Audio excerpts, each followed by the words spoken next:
Dick, the shelling that occurred outside of Foy is depicted both in the book and in the miniseries as being very intense, very deadly, a lot of casualties. Yes, right. Worst shelling you witnessed, compared to Normandy, Holland, Bastogne? I mean, it just seemed that way, that the shelling in the woods was pretty bad. Well, the shelling was, there's a different kind of shelling. In Normandy, the shelling that we're faced with at that point with airborne troops and so forth, and at that early stages, was mostly with 88s. That's direct fire and not indirect fire. Of course, we had some mortars, but we didn't have the shelling, the type of shelling that we had, say, in Holland or Bastogne.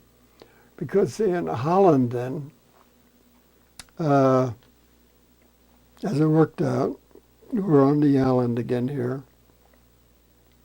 The Germans are on the north side, and they have the higher ground. And remember, they're not too far from home. So their resupply of ammunition is very good. They're on the high ground. They can see every little movement we make on the south side of the island while we're on the island. And so we're perfect targets for any movements that we make. And the shelling was brutal. And when you live through that, you've lived through the worst. But again, it's a matter of where you happen to be at the time of the shelling. If you're in the center of a crossfire,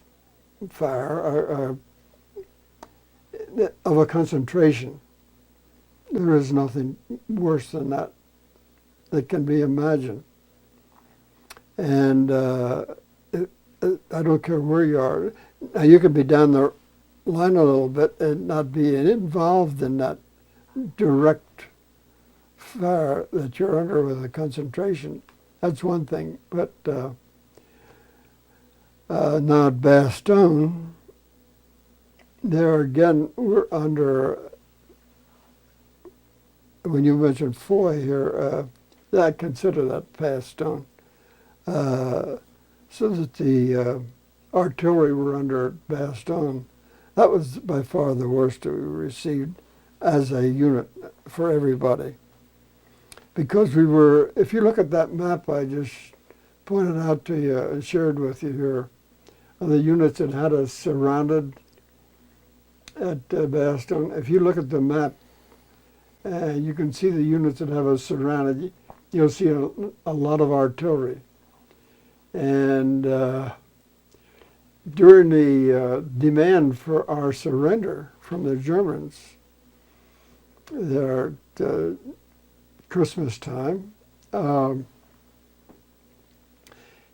of his, the way he had that demand worded was the fact that surrender or I'll shell you off the earth. In other words, he had the artillery, he felt, to do it. And there were times that we weren't too sure he was right.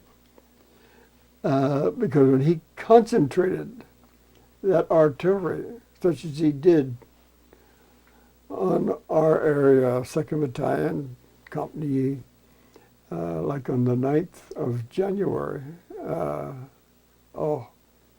it was brutal. And the picture here, Band of Brothers, speaks for itself. Does a very good job.